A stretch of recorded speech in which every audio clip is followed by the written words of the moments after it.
gaan?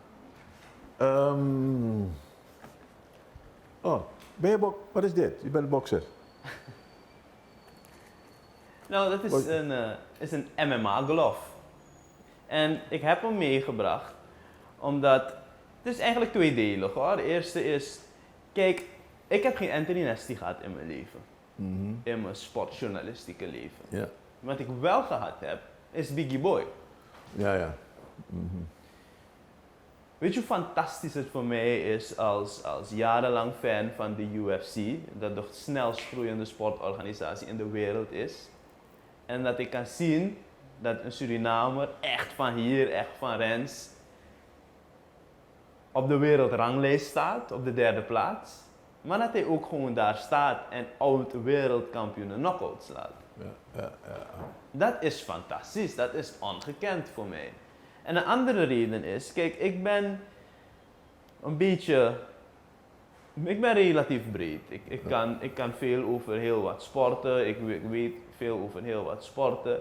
Maar ik wil toch diepgang hebben in voetbal, omdat we ook daar op een keerpunt staan. Dus je gaat me zien op U17 trainingen.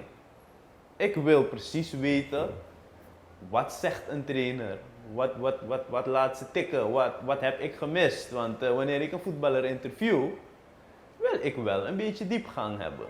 En hetzelfde met MMA. Ik zeg niet dat ik in de kooi ga staan om te vechten, maar om diepgang te creëren in het interview met Biggie Boy, moet ik wel de basiskennis hebben van die sport. En dat is de enige manier hoe ik het weet te doen, is lezen, luisteren naar topatleten en het een beetje zelf te gaan doen. Mijn complimenten. Je bent op de goede weg, inderdaad. Want ik wist ook niet veel van alle sporten. Ik weet dat ik bijvoorbeeld American football, ik wist er helemaal niks van wie een quarterback was en dat toestanden.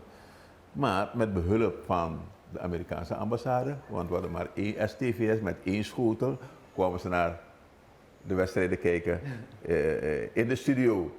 Dus zodoende hebben ze mij een beetje wegwijs gemaakt van hierop moet je letten. Want ik zag een paar mannen alleen maar en wie de sterkste.